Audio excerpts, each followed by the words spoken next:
Hey guys, Kyle, the Death Knight of Anime here, bringing you my review for Black Clover episode 26. And I'm sorry this review is late, guys. It's just it was one of those things where I had a very, very rough day. By the time I got home from work, I was like, "Ugh, I really don't want to, I really don't want to do a review right now." But so I decided to wait.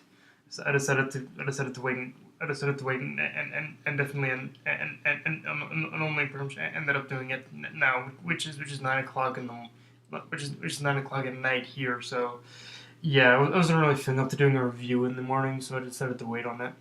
But yeah, now that I'm here, guys, let's get in and talk about this episode. And this episode was sort of a mixed bag. There's a lot of iffy things about it, but there was also a few good things to talk about as well.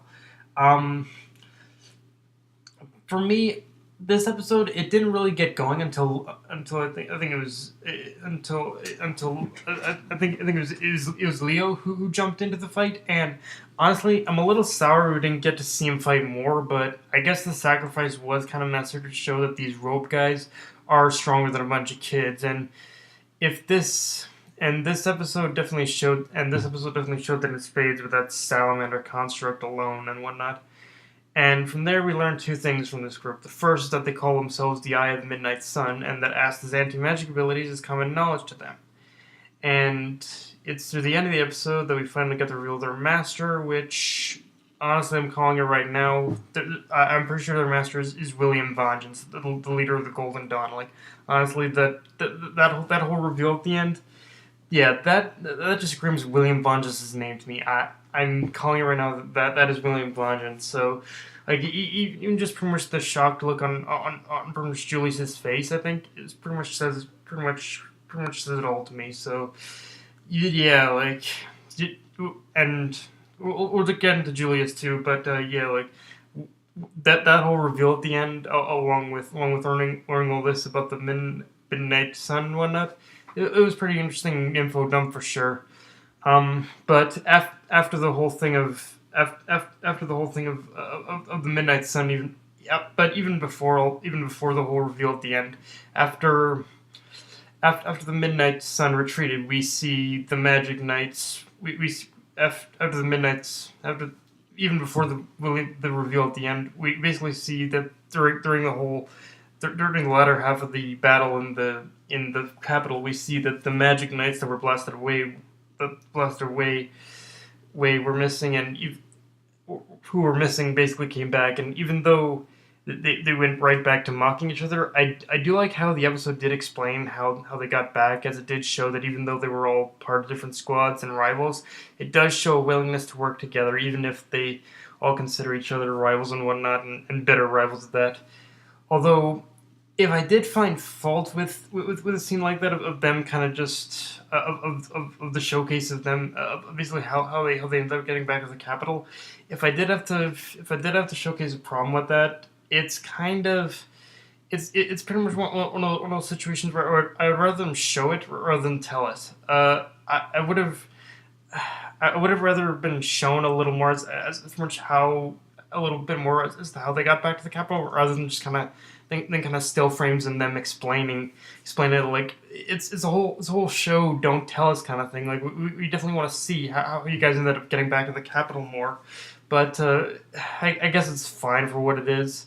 Well, I guess it's fine for what it is. Now, if I did have any real problem with this episode, is that midway through the episode after the intermission, they basically repeated the same sequence again, which have been that which of course is that whole which started again at the whole salamander summoning thing, which would have been okay if it was just a couple seconds, but which again it would have been okay if it was a couple seconds, but they repeated that same salamander sequence again after the intermission, which so yeah, it was very blatant, and that Piero was trying to save on the animation budget with that one. Uh, And like I said, let's talk about Julius. And near the bookend of this episode, we see the Wizard King Julius, of course, arriving to save Aster from the Midnight Sun. And first thing to note there is, honestly, like Julius's arrival at that scene it was a little too convenient, which means either he knows more than he's letting on, or he's the group's leader working, or which means he definitely knows more than he's letting on. And going off what I said in the beginning, I think he definitely knows I think he knows for sure definitely who the leader is. And like I said, if combining that with the fact that with my little theory of it being William Vengeance, yeah, everything was lining up a little too conveniently in this episode. Like something was telling me that yeah, Julius knows more than he's letting on, and honestly, I'm just like William Vengeance, like that pretty much guy is gonna be is William Vengeance is the leader of these guys. Like he has to be. Like it's all lining up a little too perfectly, honestly.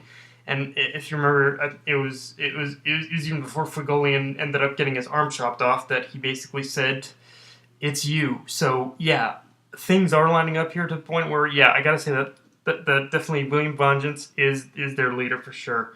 And I think I think the person we saw was just William Vengeance without his mask on. Um, but other than that, we definitely see in this episode that Julius is really kind of a fucking beast. Like one thing this episode proved, yeah, is that Julius, the Wizard King, he's pretty much a fucking beast. He's Wizard King for a reason, but he needs to.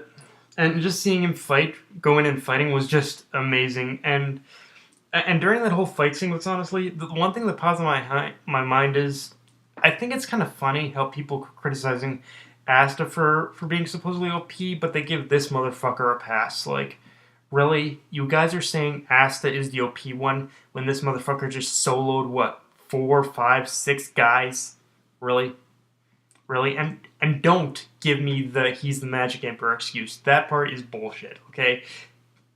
If you remember from Naruto, the third Hokage was basically a crotchety old man, and even he had his limitations. This guy is fucking OP, okay? Okay. Yeah. Okay, so, and other than that, I don't think I'm alone in saying this, but that black-haired chick with glasses, yeah, she kind of creeped me out. And funny thing is, she does give off that mad scientist vibe, like a lot of shonen characters like Mayuri from Bleach and Dr. Stein from Soul Eater. But just the look in that girl's eyes was enough to send up a chill up my spine. There is seriously something unhinged about her, and I'm both curious to know what that is, yet fearful what I'll find out. And it kind of sucks that she ended up getting, I guess, ended up getting kidnapped by and then end up getting incarcerated by Julius in the end. But who knows? With the Revolver Master, I want to say that she'll probably end up getting free from her bond now. So, but like I said, I guess we'll just have to wait and see. I'm assuming it'll happen because again, that reveal at the end, it screams that they're gonna get away. But yeah, guys, that's my review. If you enjoyed the video, like, comment, subscribe, follow me on Twitter and Facebook. That's Matt Venway, signing off. Later, guys.